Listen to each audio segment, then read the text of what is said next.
आपने अक्सर एक मूर्ति अथवा तस्वीर देखी होगी जिसमें मां काली नरमुंडों की माला धारण किए हुए अपने हाथों में तलवार खड़गा जैसे अस्त्र शस्त्रों से सुसज्जित हैं।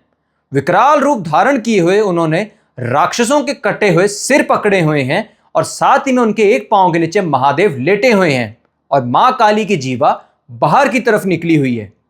एक्चुअली में इसके पीछे पुराणों के अनुसार एक कथा है, तो चलिए आज आपको उसी कथा से वाकिफ करवाते हैं। एक बार धरती पर असुरों का असर इतना बढ़ गया कि उनके अत्याचारों का प्रभाव देवताओं तक को होने लगा। तब मां दुर्गा ने अपनी शक्ति से मां काली को असुरों के अंत के लिए प्रकट किया। क्योंकि एक दैत्य ऐसा था जिसका नाम रक्त बीज था, वो किसी भी योद्धा के हाथों मारा नहीं जा रहा था, क्योंकि उसके नाम से ही जैसे पता चलता है रक्त बीज, बीज यानी कि सीड।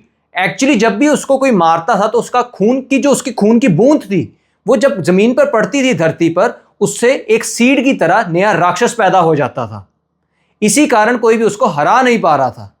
तब मां दुर्गा ने मां काली को प्रचंड विकराल शक्तिशाली रूप से सुसज्जित करके रक्त बीज का वध करने के लिए भेजा। थोड़े ही समय में मां काली ने असुरों का संहार करना शुरू कर दिया, लेकिन रक्त बीज के खून से असंख्य योद्धा पैदा हो रहे थे। तब माता ने अपनी जीवा से रक्त बीज के खून को पीना शुरू कर दिया और कुछ ही समय में रक्त बीज का भी सिर काटते हुए उसका वध कर दिया। किंतु इसके बाद भी मां अपने सामान्य रूप में वापस नहीं गई। उनके विकराल प्रचंडकारी रूप से देवता तक भयभीत हो गए। कोई भी उनके सामने जाने का साहस नहीं कर पा रहा था।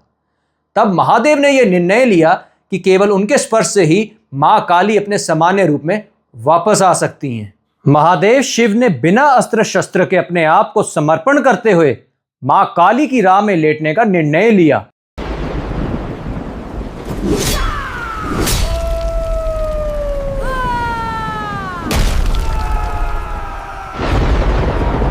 और कुछ समय के बाद मां काली अपने प्रचंड रूप में जब उस मार्ग से निकली और जैसे ही उनका पांव महादेव पर पड़ा, उसी क्षण मां काली के शरीर के अंदर भगवान शिव का स्पर्श ऐसा हुआ जैसे कि उनके शरीर में एकदम ठंडी लहर समा गई हो।